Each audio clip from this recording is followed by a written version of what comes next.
Seorang anggota parlemen pemerintah Selandia Baru mengatakan masalah penentuan nasib sendiri West Papua harus didengar di PBB.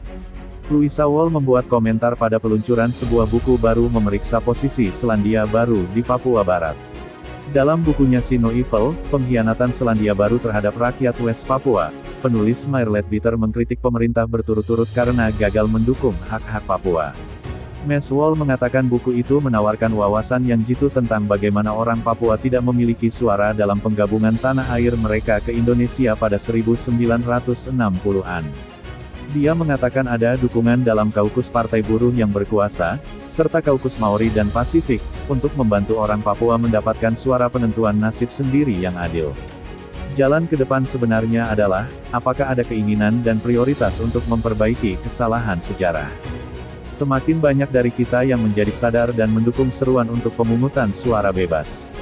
Saya mendukung seruan untuk menambahkan kembali Papua Barat ke daftar dekolonisasi PBB. Pemerintah Indonesia, bagaimanapun, mengatakan bahwa penggabungan bekas wilayah Nugini Belanda ke Indonesia adalah final. Dikatakan ini diformalkan dengan apa yang disebut Act of Free Choice tahun 1969, di mana sekitar 1.000 orang Papua memilih Indonesia berkuasa atas kemerdekaan. Namun, referendum ini secara luas dianggap telah diatur. Perdana Menteri Selandia Baru dan pemimpin Partai Buruh Jacinda Ardern menegaskan kembali dukungan resmi pemerintah untuk kontrol Indonesia atas Papua kepada Presiden Indonesia Joko Widodo selama kunjungan kenegaraannya ke Selandia Baru awal tahun ini. Namun, Ms. Wall dan sejumlah anggota parlemen pemerintah menganggap status politik West Papua sebagai masalah kolonialisme yang belum terselesaikan. Kita harus bertindak berdasarkan prinsip, dan prinsip keadilan dan pribumi, katanya, mengakui bahwa jumlah anggota parlemen yang mendorong masalah ini saat ini bukan mayoritas. Saya percaya pada penentuan nasib sendiri, saya percaya pada hak-hak adat.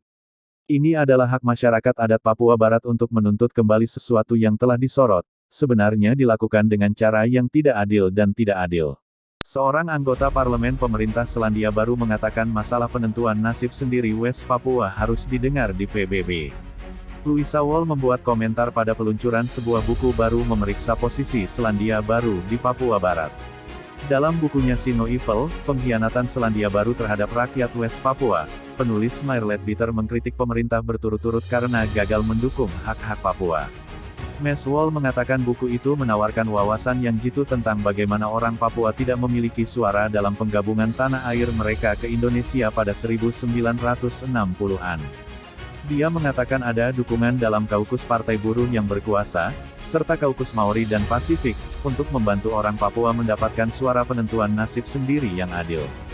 Jalan ke depan sebenarnya adalah, apakah ada keinginan dan prioritas untuk memperbaiki kesalahan sejarah. Semakin banyak dari kita yang menjadi sadar dan mendukung seruan untuk pemungutan suara bebas. Saya mendukung seruan untuk menambahkan kembali Papua Barat ke daftar dekolonisasi PBB. Pemerintah Indonesia, bagaimanapun, mengatakan bahwa penggabungan bekas wilayah Nugini Belanda ke Indonesia adalah final. Dikatakan ini diformalkan dengan apa yang disebut Act of Free Choice tahun 1969, di mana sekitar 1.000 orang Papua memilih Indonesia berkuasa atas kemerdekaan. Namun, referendum ini secara luas dianggap telah diatur. Perdana Menteri Selandia Baru dan pemimpin Partai Buruh Jacinda Ardern menegaskan kembali dukungan resmi pemerintah untuk kontrol Indonesia atas Papua kepada Presiden Indonesia Joko Widodo selama kunjungan kenegaraannya ke Selandia Baru awal tahun ini. Namun, Ms. Wall dan sejumlah anggota parlemen pemerintah menganggap status politik West Papua sebagai masalah kolonialisme yang belum terselesaikan. Kita harus bertindak berdasarkan prinsip, dan prinsip keadilan dan pribumi, katanya, mengakui bahwa jumlah anggota parlemen yang mendorong masalah ini saat ini bukan mayoritas. Saya percaya pada penentuan nasib sendiri, saya percaya pada hak-hak adat. Ini adalah hak masyarakat adat Papua Barat untuk menuntut kembali sesuatu yang telah disorot, sebenarnya dilakukan dengan cara yang tidak adil dan tidak adil.